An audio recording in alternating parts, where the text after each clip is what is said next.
Kevin Kiambao, matapos ang malahalimaw na performance sa Strong Group ay gumawa po ng sariling pangalan sa social media at ang pinakabongga pa ay na-scoutan daw ito ng isang NBA scout at kukunin ng araw ng New York Knicks. Grabe, daig pa si Kai Sotto ng player na to. Hindi po siya nag-apply. Walang kahirap-hirap ay kusa lang may lumapit sa kanya na offer. Wow talaga! Renz Abando, kapag hindi pa tuluyang makabalik ay papalitan daw muna ng anyang KGC. Sino naman kaya? Bago tayo magpatuloy, kung nais susuportahan ang aking channel, just click subscribe and share. Una kong napansin si Kevin Kiambao sa Lasal, mataas ang IQ ng batang to, napaka-versatile sa lahat ng aspeto, meron siyang passing ability o yung assist, magaling sa perimeters, hook shots, mataas ang average points sa 3-point field at may tangkad yan na 6'7". Una, akala ko overrated siya, pero nung pinanood ko yung performances sa Strong, aba, may laban to, panggilas ang galawan at pang-international talaga. Itong batang to imposibleng mag-PBA, bakit? Una, may limpak-limpak na offer ang UAE national team sa kanya pero hindi ako sigurado kung ito ay kanyang tinanggap kasi alam niyo naman sa decision niya may nakikisali ng mga handlers. Pangalawa, may bigating offer sa kanya sa KBL at B-League at ito ang pinakabongga ha. Ayon kay Snowbado ay isang spin writer na si KQ ay may yayamaning offer mula sa New York Knicks. Pang NBA na talaga si KQ May isang NBA scout daw ang nakapansin sa abilidad niya. Matalas kasi sa shooting at kayang gumawa ng 3 posisyon. Pwede ba yun? Kahit hindi nag-D-League or G-League or hindi nagpa-draft, makakapasok pala sa NBA. Oo naman, as long as ikaw ay nakapaglaro na international at above 19 years old ka na. Ibig sabihin, pasadong-pasado dito si KQ. Tampok sa kanya ang kanyang 3-point ability kasi nagpaulan po yung 3 na gaya ng ginagawa niya sa Lasal. Tsaka kita mo talaga yung Pinoy style na laro.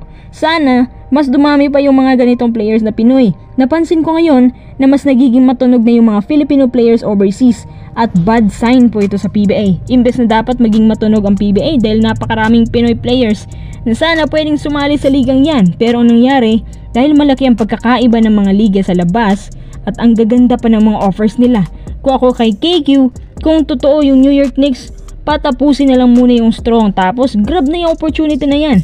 Ano pang pinapatagal dyan? Yung Strong parang malapit na matapos yan, diba? Ano kaya magiging decision ni KQ? Ang hiling ko na sana mapatunayan ni KQ na hindi siya overrated na player at hindi siya matulad dun sa ginulay ang munggo. Malawak ang abilities ng mga Pinoy. Pero itong si KQ, hindi ko pa talaga alam kung hanggang saan ang consistency niya. Baka kasi magaling lang to sa una pero kapag sinalang na sa mas mabibigat na kompetisyon sa buong mundo, ay umuuga na.